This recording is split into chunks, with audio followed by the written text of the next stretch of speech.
పాల్పడుతున్న ఇప్పుడు వ్యక్తులను అరెస్ట్ చేసిన సనత్ నగర్ పోలీసులు. సోమవారం విలేకరుల సమావేశంలో నిందితుల వివరాలను వెల్లడించిన బాలనగర్ ఏసీపీ హనుమంతరావు రోడ్డుపై రాత్రిపూట వెళ్తున్న వాహనదారులను టార్గెట్ చేస్తూ రాబరికి పాల్పడుతున్న 3 వ్యక్తులను సనత్ నగర్ పోలీసులు అదుపులోకి తీసుకున్నారు. ఎంజీబీఎస్ బస్టాప్ నుండి భరత్ నగర్ వెళ్తుండగా భరత్ నగర్ బ్రిడ్జ్ కింద నిర్మాణ ప్రాంతంలో వాహనదారులను టార్గెట్ చేస్తూ బెదిరింపులకు గురిచేసి వారి వద్ద ఉన్న నగదును దొంగలించకపోయిన 3 వ్యక్తులను అరెస్ట్ చేసిన సనత్ నగర్ పోలీసులు. నిందితుల వివరాలను వెల్లడించిన బాలనగర్ ఏసీపీ హనుమంతరావు వాహనదారులని టార్గెట్ గా చేస్తూ వారి వద్దనున్న నగదుతో పాటు గూగుల్ పే, ఫోన్ పే ద్వారా బెదిరింపులకు గురిచేసి డబ్బులను దోచుకున్న దుండగులుగా వెల్లడించిన బాలనగర్ ఏసీపీ ఈ నెల 16న బిహెచ్ఎల్ రామచంద్రపురం చెందిన అభిషేక్ అనే వ్యక్తిపై దాడి చేయగా అతని ఫిర్యాదు మేరకు కేసు నమోదు చేసుకున్న సనత్ నగర్ పోలీసులు.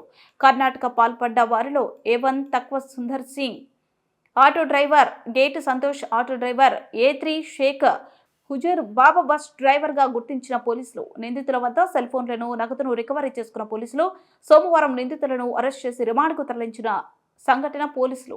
మన సనత్ నగర్ పోలీస్ స్టేషన్ లిమిట్స్లో ఒక రాబరీ జరిగింది. అభిషేక్ అనే అతను 16వ తారీఖు మిడ్ నైట్ మన ఎంజీ బస్ స్టాండ్లో దిగి బయటకు వస్తే అతను క్యాబ్ కోసం వెయిట్ చేస్తుంటే ఒక ఆటో వాళ్ళు మేము బాలనగర్ ఆర్సీపురం వెళ్ళాలని అతను అడిగితే ఆర్సీపురంకి మేము 3 వ్యక్తులు కూర్చున్నారు. ఆ 3 వ్యక్తులు మనకు ఎక్కడైతే ఎంజీ బస్ స్టాండ్ నుంచి ఎన్ రూట్లో నుంచి వస్తూ మన సనత్ నగర్ వచ్చిన తర్వాత భరత్ నగర్ దగ్గర యూటర్న్ తీసుకొని సనత్ నగర్ ఓపెన్ ప్లేస్లో తీసుకెళ్ళి వాళ్ళని భయపెట్టి వాళ్ళ దగ్గర ఉన్నటువంటి 4,000 డబ్బులు, తర్వాత ఒక మొబైల్ ఫోను తీసుకున్నారు.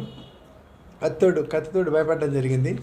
దాంతోపాటు భయపెట్టే వాళ్ళు ఏం చేశారంటే ఈ ఫోన్పే ఎవరైతే కంప్లైంట్ ఉన్న అభిషేక్ దగ్గర నుంచి ఫోన్ అయితే ఉందో ఆ ఫోన్లో ఉన్నటువంటి ఫోన్పే ద్వారా ఒకసారి సంథింగ్ అరౌండ్ 1181 రూపీస్, ఒకసారి 700 రూపీస్, ఒకసారి 1181 రూపాయి, ఒకసారి 12,700 రూపాయలు, ఒకసారి ఫోన్పే ద్వారా కూడా అతను భయపెట్టి ట్రాన్స్ఫర్ చేసుకోవడం జరిగింది. ట్రాన్స్ఫర్ చేసుకొని అక్కడి నుంచి అతను వదిలిపెట్టి వాళ్ళు అక్కడి నుంచి పారిపోయారు. అక్కడ వదిలేసి అతన్ని భయపెట్టి భయభ్రాంతులకు గురి చేసి. సో ఈ క్రమంలో మన క్రైమ్ టీం అంతా కూడా ఫామ్ చేయడం జరిగింది. ఇన్స్పెక్టర్ గారు, inspector Srinivasulu, DSI Arun, DI Nagireddy, వీళ్ళంతా టీము ప్లస్ అదర్ టీమ్స్ మా వాళ్ళందరూ కూడా